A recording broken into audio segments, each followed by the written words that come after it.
அனைவருக்கும் அன்பான வணக்கங்கள். 1/8/2024 ஆடி மாதத்தின் 16ஆம் நாள் வியாழக்கிழமை தேய்பிறை பிரதோஷம். வியாழக்கிழமையில் வரக்கூடிய இந்த பிரதோஷம் குரு பிரதோஷம்னு அழைக்கப்படுது. உங்க வீட்டுல படிக்கிற குழந்தைங்க இருந்தாங்கன்னா இந்த நாள்ல வரக்கூடிய பிரதோஷ நேரமான மாலை 4:30 7 மணிக்குள்ள இப்ப நான் சொல்லக்கூடிய இந்த ஒரு வரிய ஒரு 11 முறை மட்டுமாவது சொல்லுங்க. ரொம்ப எளிமையானதுதான். எல்கேஜி படிக்கிற குழந்தைக்கு நீங்க சொல்லி கொடுத்தா கூட சொல்லும். அவ்வளவு எளிமையான ஒரு வரி மந்திரத்தை இந்த பதிவுல பார்க்க இருக்கணும். படிக்கிற குழந்தைங்க மட்டும்தான் சொல்லணுமா அப்படின்னா, தொழில் முன்னேற்றம் தேவைனாலும் சொல்லலாம். காரியத்தடை நீங்க நான் முயற்சி செஞ்சுக்கிட்டே இருக்கேங்க, எனக்கு ஏதாவது ஒரு தடங்கள் வந்துட்டு இருக்கு, பிரதோஷ நேரத்தை தவற விடாதீங்க. மனதார் சிவபெருமானை நினைச்சு இந்த ஒரு வரியை சொல்லி பாருங்க. உங்க வாழ்க்கையில பல அற்புதங்கள் நிச்சயமா நடக்கும். சிவனருள் இருந்தால்தான் அவனை வணங்கவே முடியும். இந்த பதிவு உங்களை கண்ணில் படுது அப்படின்னாலே உங்களுக்கு சிவனருள் இருக்குன்னு அர்த்தம். பிரதோஷ நேரத்துல சிவபெருமான வழிபாடு அப்படின்னு உங்களுக்கு சிவனே சொல்றதா அர்த்தம். பிரதோஷ நேரத்தை தவற விடாதீங்க. தினமுமே வரக்கூடிய பிரதோஷ நேரத்துல அந்தந்த நாளுக்குரிய மந்திரங்களை நம்ம சொன்னோம் அப்படின்னா சிவனருளால நம்ம தெரிந்தும் தெரியாமலும் செய்த பாவம் எல்லாம் நிச்சயமாக நீங்கும்.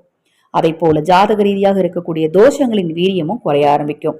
வருகிற ஆடி அமாவாசை என்று நமது சேனல் சார்பாக 33 இல்லங்களுக்கு, ஆதரவற்ற இல்லங்களுக்கு உணவளிக்க திட்டமிட்டு இருக்கிறோம்.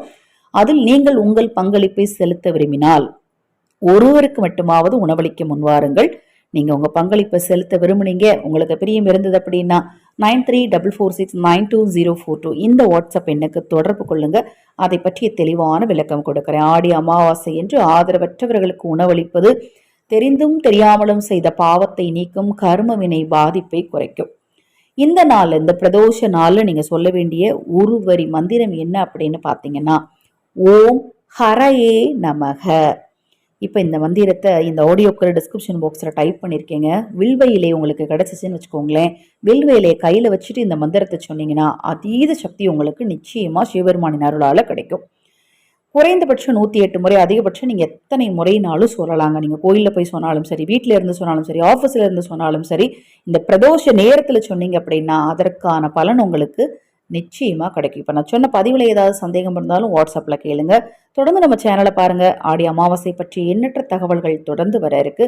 சிவபெருமானின் அருளாலும் மகா பெரியவாவின் அருளாலும் உங்களுக்கும் உங்கள் குடும்பத்தாருக்கும் நல்லதே நடக்கட்டும்.